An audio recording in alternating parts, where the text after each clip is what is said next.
semuanya, saya Patricia Liliani dari kelompok 8. Pada kesempatan kali ini, kami dari kelompok 8 akan membahas materi tentang stabilisasi politik dan rehabilitasi ekonomi, di mana terbentuknya pemerintahan Orde Baru yang diawali dengan keputusan Sidang Istimewa MPRS tanggal 12 Maret 1967 yang menetapkan Jenderal Soeharto sebagai pejabat presiden. Setelah memperoleh kekuasaan sepenuhnya, pemerintah Orde Baru mulai menjalankan kebijakan-kebijakan politik dan ekonomi yang telah ditetapkan oleh Sidang MPRS tahun-tahun sebelumnya, seperti Stabilitas Politik Keamanan (TAP) MPRS nomor 9 1966, Stabilitas Ekonomi (TAP) MPRS nomor 23 tahun 1966, dan Pemilihan Umum (TAP) MPRS nomor 11 tahun 1966. Pemerintahan Orde Baru memandang bahwa selama Orde Lama telah terjadi penyimpangan terhadap pelaksanaan Undang-Undang 1945 dan Pancasila. Di antara penyimpangan tersebut adalah pelaksanaan demokrasi terpimpin dan pelaksanaan politik luar negeri yang cenderung memihak blok komunis atau blok timur. Sesuai dengan ketentuan yang telah digariskan oleh MPRS, maka pemerintah Orde Baru segera berupaya menjalankan Undang-Undang Dasar 1945 dan Pancasila secara konsekuen dengan melakukan rehabilitasi dan stabilisasi politik dan keamanan atau Polkam. Tujuan dari rehabilitasi dan stabilisasi tersebut adalah agar dilakukan pembangunan ekonomi bagi kesejahteraan rakyat Indonesia. Depolitisasi, parpol, dan ormas juga dilakukan oleh pemerintahan Orde Baru melalui cara penyeragaman ideologis melalui ideologi Pancasila dan stabilisasi penyeragaman. Dengan alasan Pancasila telah menjadi konsensus nasional, keseragaman dalam pemahaman Pancasila perlu disosialisasikan. Gagasan ini disampaikan oleh Presiden Soeharto pada acara Hari Ulang Tahun ke-25 Universitas Gadjah Mada di Yogyakarta pada tanggal 19 Desember 1974. Hai semuanya, perkenalkan nama saya Patricia Liliani dari kelas 12 MIPA. Di sini saya akan membahas materi tentang stabilisasi politik dan keamanan sebagai dasar pembangunan. Langkah pertama, pemerintah Orde Baru dalam melaksanakan pembangunan nasional adalah dengan membentuk Kabinet Pembangunan 1 pada tanggal 6 Juni 1968. Program Kabinet Pembangunan 1 disebut Pancakrida yang isinya sebagai berikut. Yang pertama, menciptakan stabilitas politik dan ekonomi sebagai syarat mutlak berhasilnya pelaksanaan rencana pembangunan 5 tahun dan pemilihan umum. Yang kedua, menyusun dan merencanakan repelita. Yang ketiga, melaksanakan pemilu selambat-lambatnya pada Juli 1971. Yang keempat, mengembalikan ketertiban dan keamanan masyarakat dengan mengikis habis sisa-sisa G30 SPKI dan setiap bentuk rongrongan penyelewengan serta pengkhianatan terhadap Pancasila dan Undang-Undang Dasar 1945. Dan yang kelima, melanjutkan penyempurnaan dan pembersihan secara menyeluruh aparatur negara baik di pusat maupun di daerah dari unsur-unsur komunisme. Pada tahun 1972, pemerintah Orde Baru melemparkan gagasan penyederhanaan partai politik dengan alasan-alasan tertentu, seperti kasus pada masa demokrasi parlementer. Realisasi penyederhanaan partai tersebut dilakukan melalui Sidang Umum MPR tahun 1973. 9 partai yang ada berfusi ke dalam 2 partai baru, yaitu Partai Persatuan Pembangunan dan Partai Demokrasi Indonesia. 4 partai Islam yaitu Nahdlatul Ulama, Parmusi, Partai Sarekat Islam Indonesia, dan Parti Penggabungan dalam PPP. Sementara itu di partai non-Islam yaitu PNI, Partai Kristen Indonesia, Partai Katolik, Partai Murba, dan IPKI bergabung dalam PDI. Pembangunan Orde Baru berhasil melaksanakan pemilihan umum sebanyak 6 kali yang diselenggarakan setiap 5 tahun sekali, yaitu tahun 1971, tahun 1977, tahun 1982, 1987, dan tahun 1992, serta tahun 1997. Pemilu tahun 1971 diikuti oleh 58.558.776 pemilih untuk memilih 460 orang anggota DPR, di mana 360 orang anggota dipilih dan 100 orang diangkat. Pemilu pada masa Orde Baru dimenangkan oleh Golkar. Hal ini disebabkan oleh pengerahan kekuatan penyokong Orde Baru untuk mendukung Golkar. Kekuatan itu adalah aparat pemerintah, pegawai negeri sipil, dan angkatan bersenjata Republik Indonesia.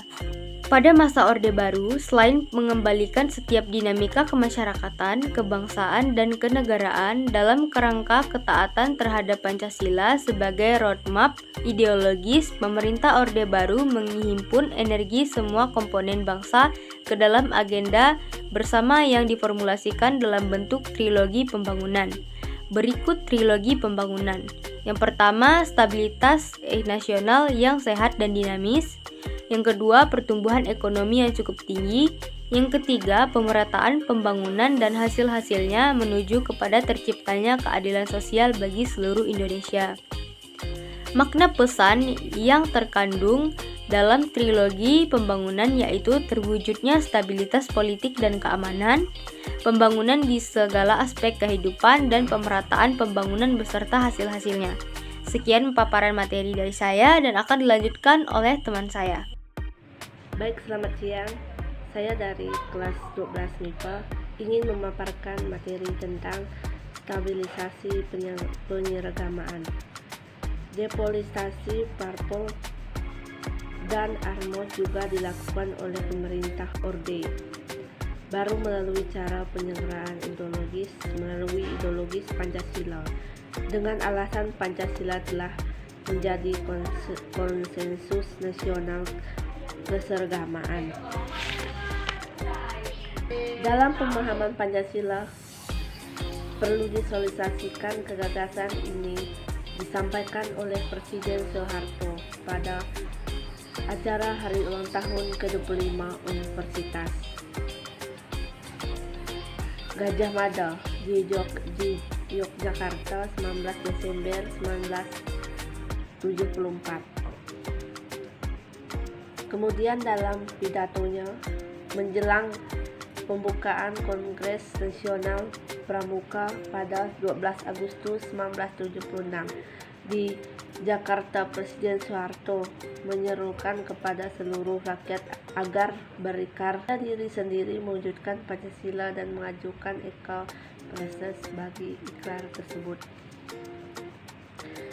Presiden Soeharto mengajukan nama Persamaan Pancakrasa dengan maksud menegaskan bahwa penyusunan pedoman menghayatkan dan pengalaman Pancasila P4 di Padang sebagai janji yang teguh, kuat, konsisten, dan tulus untuk mewujudkan 5 cita-cita, yaitu 1. Takwa kepada Tuhan Yang Maha Esa dan menghargai orang lain yang berlain dengan agama kepercayaan.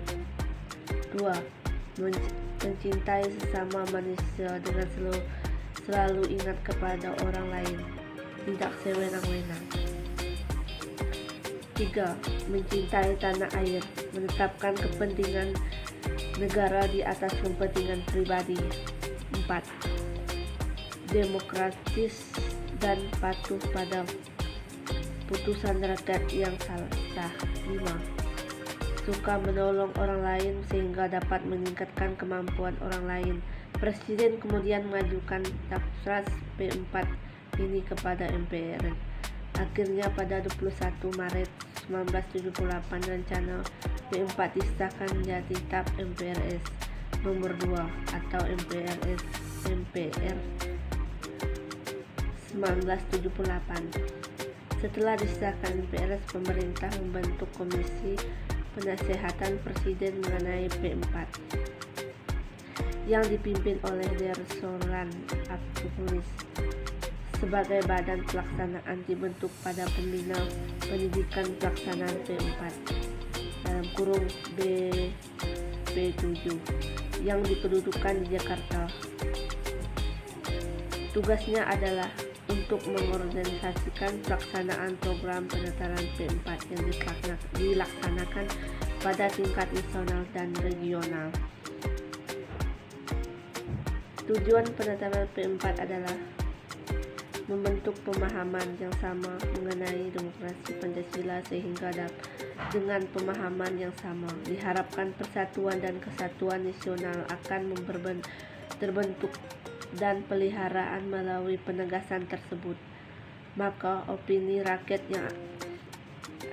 akan mengarah pada dukungan yang kuat terhadap pemerintah Orde Baru.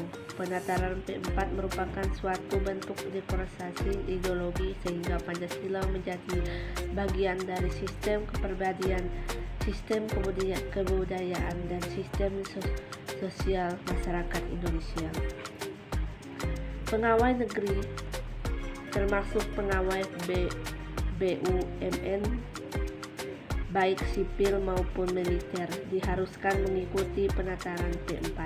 Kemudian para pelajar mulai dari sekolah menengah sampai perguruan tinggi diharuskan mengikutkan penataran P4 yang dilakukan pada setiap awal tahun ajaran atau tahun akademik. Melalui penataran P4 itu, pemerintah juga memberikan penekanan pada masalah suku, agama, ras, dan antar golongan dalam kurung SARA. Menurut pemerintah Orde Baru, SARA merupakan masalah yang sensitif di Indonesia yang sering menjadi penyebab timbulnya konflik atau kerusakan sosial. Untuk karena itu, masyarakat tidak boleh permasalahan hal-hal terkait dengan SARA. Secara tidak langsung, masyarakat dipaksa untuk berpikir seragam. Dengan kata lain yang lebih halus-halus, mau bersikap toleran dalam arti tidak boleh membicarakan atau menunjuk perbedaan yang berkaitan dengan masalah SARA. Meskipun demikian, akhirnya konflik yang bermuatan SARA itu tidak dapat dihindari. Pada tahun 1992 misalnya, terjadi konflik antara kaum muslim dan non-muslim di Jakarta, Kris 2005. Setelah P4 menjadi staf MPR dan dilaksanakan selanjutnya Operasol yang diseragamakan dalam arti harus mau menerima Pancasila sebagai satu-satunya asas partai dan organisasi yang dikenal dengan sebutan Asas Tunggal. Gagasan Asas Tunggal ini disampaikan oleh Presiden Soeharto dalam pidato pembukaan rapat pimpinan ABRI Rabim ABRI di Pakabaru,